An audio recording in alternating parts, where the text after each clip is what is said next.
şey, dert bölüşək mühtacam sənə necə ay günəşə.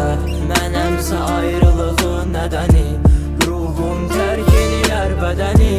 İstəmirəm səndən özgəni, tək sənə inanım, tək sənə güvənim. Sən o qədər çox sevirəm mən, yolumuz uzaq deyə bilmirsən. O gözlərin həyatımın anlamı, baxsanla görmürsən. Ayrılsaq belə qəlbimdə sən, ama bunu sən bilmirsən. Sən bilmirsən, axı niyə sevmirsən? Sən o qədər çox sevirəm mən, yolumuz uzaq deyə bilmirsən. O gözlərin həyatımın anlamı, baxsanla görmürsən. Ayrılsaq belə qəlbimdə sən, ama bunu sən bilmirsən. Sən bilmirsən, axı niyə sevmirsən?